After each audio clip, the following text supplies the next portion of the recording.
Assalamualaikum warahmatullahi wabarakatuh.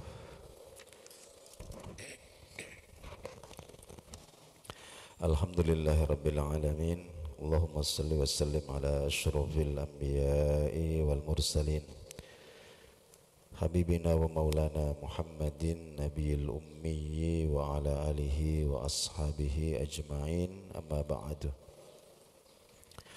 Ma'asyiral muslimin wal muslimat, bapak-bapak, ibu-ibu, jamaah subuh rahimakumullah. Subuh hari ini kita lanjutkan kembali kajian kita. Az-zahabu wal harirul khalis haramun 'alar rijali. Bahwa emas murni wal harir al khalis dan sutra, pakaian sutra yang murni itu haramun, hukumnya haram, alar rijali, bagi kaum laki-laki.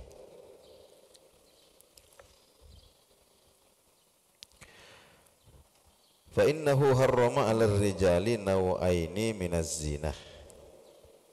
Sesungguhnya Allah Subhanahu wa taala mengharamkan laki-laki itu menggunakan dua macam perhiasan. Yang pertama adalah at-tahalla biz-zahabil khalis, jadi berhias dengan menggunakan emas murni, awil ghalib, atau emas atau perhiasan yang kadar emasnya lebih banyak. Jadi tidak murni tapi campuran emasnya lebih banyak daripada bahan yang lain. Itu yang pertama. Adapun yang kedua yaitu lubsul hariril khalis, haram menggunakan sutra yang murni, awil ghalib, atau kain yang bahan sutranya lebih dominan, lebih banyak dibandingkan yang lain. Jadi kalau seumpama kita punya perhiasan, apakah cincin, ada emasnya tapi emasnya itu kadarnya lebih sedikit dibandingkan bahan yang lain, jadi bercampur dengan bahan yang lain hanya sebagai sepuhan saja mungkin, nah, itu tidak mengapa. Begitu juga dengan menggunakan kain sutra yang kadar sutranya itu lebih sedikit dibandingkan dengan bahan yang lain, itu juga tidak mengapa kita gunakan. Dalilnya yang pertama disebutkan oleh Imam Ahmad, Imam Abu Dawud, An-Nasai, dan banyak sekali hadis ini disebutkan dari An Aliyin karramallahu wajhah, dari Sayyidina Ali karramallahu wajhah. Qala, beliau berkata, akhadhan Nabi sallallahu alaihi wasallam hariran faja'alahu fi yaminih. Baginda Nabi di hadapan kami itu pernah beliau memegang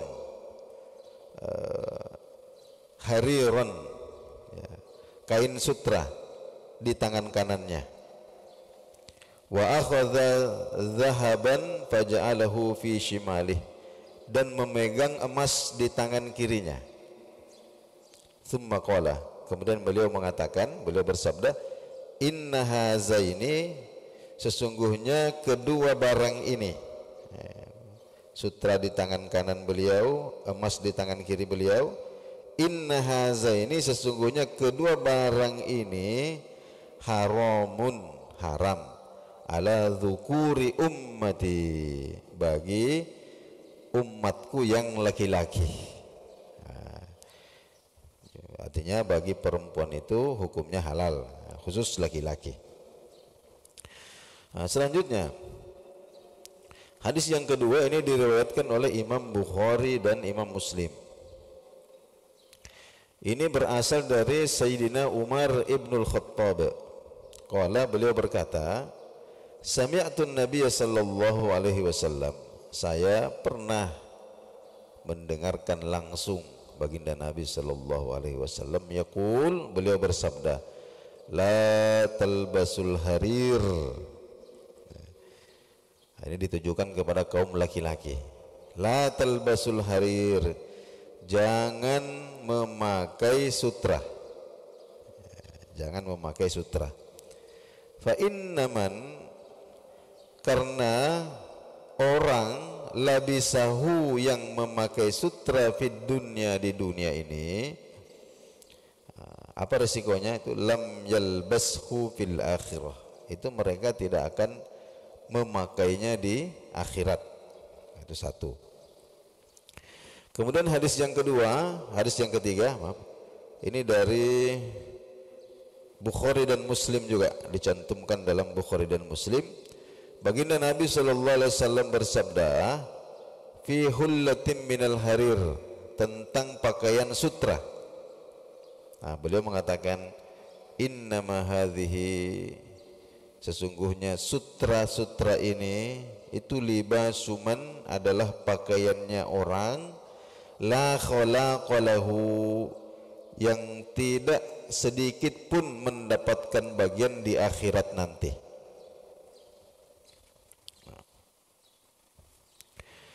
Kemudian dalam satu hadis yang dicantumkan oleh Imam Muslim,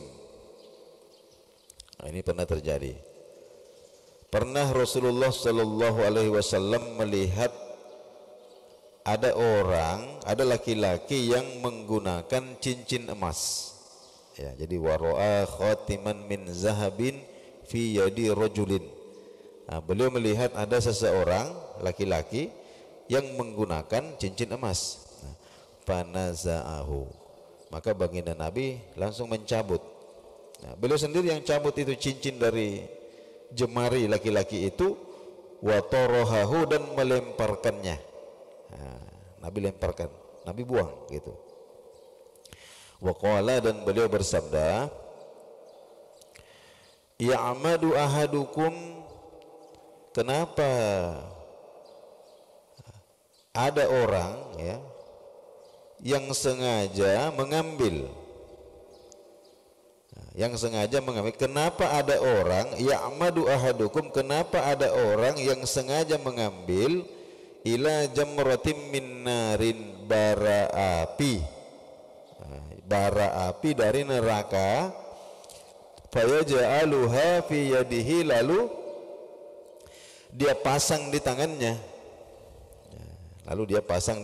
Maksudnya cincin itu, cincin emas yang dipakai oleh laki-laki itu, baginda Nabi sallallahu alaihi wasallam itu ibaratkan bara api dari neraka. Nah, maka beliau mengatakan, loh, kenapa ada orang yang sengaja mengambil bara api dari neraka lalu dia pasang di tangan? Makanya Nabi copot, lalu Nabi buang. Setelah itu Rasulullah SAW kemudian pergi. Faqila lirrajuli ba'dama dhahaba Rasulullah, maka setelah Rasulullah SAW pergi, ada orang yang berkata kepada laki-laki tadi itu, pemilik cincin itu, khudh khatamakah, kau pungut lagi cincinmu itu, intafi bih, ya, manfaatnya, jualkah? Tidak boleh dipakai, kan bisa dijual, bisa disimpan saja, ini ambil sudah. Qala, maka laki-laki ini berkata, la, tidak, wallahi, demi Allah, la akhudhuhu, saya tidak akan pernah mengambilnya. Saya tidak akan pernah mengambil sesuatu wa qad tarahahu Rasulullah sallallahu alaihi wasallam, yang telah dibuang oleh Rasulullah sallallahu alaihi wasallam. Nah, ini pernah terjadi seperti itu. Ini menunjukkan apa? Menunjukkan bahwa menggunakan emas bagi laki-laki itu hukumnya haram. Apakah hanya sebatas perhiasan berupa cincin, kalung dan lain sebagainya? Wa mislul khatim, dan dihukumi sama atau sejenis dengan cincin itu, manarahu indal mutrafina, Ya, apa yang kita saksikan hari ini ya yang dimiliki oleh orang-orang yang hedon. Di orang-orang yang hedonisme, menunjukkan suka menonjolkan apa namanya kemewahan-kemewahan, simbol-simbol kemewahan. Ini namanya al-mutrafin. Apa itu min qalamiz zahab? Contohnya seperti pulpen dari emas. Ya, wa sa'atiz zahabi, jam tangan dari emas. Apalagi ini wa qaddaha az-zahab, korek api dari emas. Kemudian wa alabatuz zahabi lis-sajair, ini apa? Pipa rokok. Nah, ini kan pipa rokok dari emas. Wal famuz zahab, termasuk juga gigi emas. Nah, ini semua hukumnya haram bagi laki-laki. Amma takhattumu bil fiddah, adapun menggunakan cincin dari perak, ya khusus dari perak ini, perak, cincin perak. Faqad abahahu alaihi salatu wassalam lirrijal, maka baginda Nabi sallallahu alaihi wasallam itu membolehkan laki-laki ya menggunakan perhiasan dari perak. Ya, contohnya seperti cincin. Rawah Al-Bukhari an Ibni Umar. Ini ada hadis yang dicantumkan oleh Imam Al-Bukhari dalam kitab sahihnya dari Abdullah bin Umar. Qala, beliau bercerita, Abdullah bin Umar. Abdullah bin Umar bercerita, ittakhadha Rasulullah sallallahu alaihi wasallam khatiman min warakin. Ya. Rasulullah sallallahu alaihi wasallam itu ya, menggunakan cincin perak. Ya, wa kana fi yadihi. Jadi beliau gunakan itu sampai wafat. Ya, beliau gunakan sampai wafat. Itu nanti dalam kitab Syama'il Muhammadiyah nanti akan dibicarakan khusus tentang cincin baginda Nabi sallallahu alaihi wasallam. Nah, jadi intinya di sini kesaksian Abdullah bin Umar mengatakan bahwa Rasulullah sallallahu alaihi wasallam itu menggunakan cincin perak dan beliau gunakan itu sampai wafat. Setelah beliau wafat, thumma kana ba'dahu fi yadi Abi Bakrin. Kemudian cincin itu diambil oleh Sayyidina Abu Bakar, dipakai oleh Sayyidina Abu Bakar sampai wafat. Setelah Sayyidina Abu Bakar wafat, thumma kana ba'dahu fi yadi Umar. Cincin itu kemudian diambil dan digunakan oleh Sayyidina Umar. Setelah Umar wafat, thumma kana ba'du fi yadi Utsman. Cincin itu diambil dan digunakan oleh Sayyidina Utsman. Di zaman ketika di tangan Sayyidina Utsman inilah waqa'a ba'du fi bi'ri arisin, itu cincin itu tidak sengaja terjatuh di dalam sumur Aris. Sumur Aris itu ada di dekat Masjid Kuba sekarang. Di situ jatuh cincin Nabi sallallahu alaihi wasallam. Dalam riwayat itu dikatakan bahwa Sayyidina Utsman dan sahabat-sahabat yang lain sudah berusaha mencari cincin itu sampai 3 hari 3 malam tapi tidak bertemu. Itulah qadarullah seperti itu. Cincin Nabi sallallahu alaihi wasallam itu terbuat dari perak. Bagaimana dengan logam-logam yang lain seperti besi, tembaga dan seterusnya? Ammal ma'adinul ukhra, adapun logam-logam yang lain ya, kal hadid, contohnya seperti besi, wa ghairihi dan yang lain, falam yarid nassun sahihun, maka tidak ada satupun nas, keterangan yang otentik, keterangan yang sahih, yuharrimuha, yang mengharamkannya. Ya, semuanya halal. bal warada fi sahihil Bukhari, bahkan dicantumkan dalam sahih Bukhari ada satu hadis, anna Rasul alaihi salatu wassalam, bahwa Rasulullah sallallahu alaihi wasallam qala lirrajul alladhi arada tazawwujal mar'ah al-wahibah nafsaha. Ya. Jadi ada seorang wanita yang hendak menyerahkan dirinya kepada Rasulullah sallallahu alaihi wasallam. Awalnya begitu. Jadi wanita ini meminta agar supaya dirinya itu dinikahi oleh baginda Nabi sallallahu alaihi wasallam. Tapi baginda Nabi itu tidak berkenan.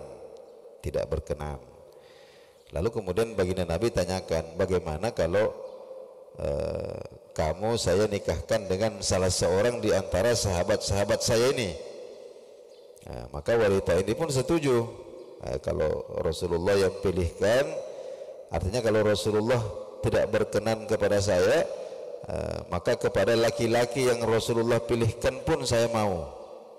Akhirnya Rasulullah kemudian menunjuk salah seorang sahabatnya. Akhirnya pernikahan ini disepakati. Lalu kemudian baginda Nabi bersabda kepada laki-laki itu, apa beliau katakan, iltamis. Ya, jadi meskipun wanita ini katakanlah menyerahkan dirinya kepadamu, berikanlah mas kawin.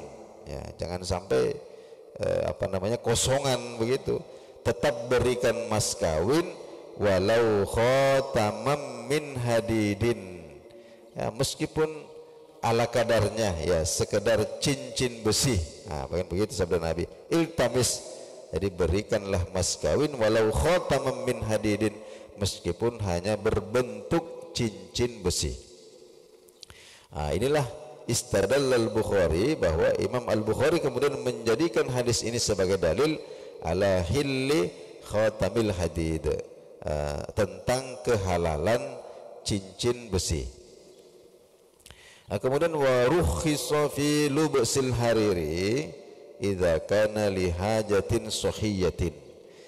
Dan diberikan rukhsah, artinya diberikan kelonggaran dalam penggunaan kain sutra jika tujuannya itu terkait dengan pengobatan. Nah, jadi ternyata ada jenis penyakit kulit tertentu itu, salah satu alternatif pengobatannya itu adalah yang bersangkutan itu menggunakan kain sutra, minimal supaya tidak bertambah parah. Di faqad azina alaihi salatu wassalam, ya baginda Nabi sallallahu alaihi wasallam itu mengizinkan bilubsihi, menggunakan sutra. Ada sahabat Nabi namanya Abdurrahman bin Auf dan Zubair bin Awam. Ya, keduanya ini lihikatin kanat bihima, terkena penyakit kulit. Ya, terkena penyakit kulit. Ya, mungkin semacam gatal-gatal atau bagaimana. Kemudian untuk pengobatannya itu ada tabib yang menyarankan menggunakan kain sutra supaya tidak bertambah parah. Nah, maka kemudian keduanya diizinkan oleh Rasulullah Sallallahu Alaihi Wasallam. Jadi kalau untuk pengobatan dibolehkan, seperti itu. Nah, baik. Lalu kemudian apa hikmah daripada diharamkannya bagi laki-laki dan dihalalkan bagi perempuan emas dan sutra ini? Nah, insya Allah kita akan lanjutkan pada pertemuan yang akan datang. Bapak Ibu, inilah dahulu kajian kita subuh hari ini. Mudah-mudahan bermanfaat. Kita akhiri dengan doa kafaratul majlis. Subhanakallahumma bihamdik, asyhadu an la ilaha illa anta, astaghfiruka wa atubu ilaik. Wassalamualaikum warahmatullahi wabarakatuh.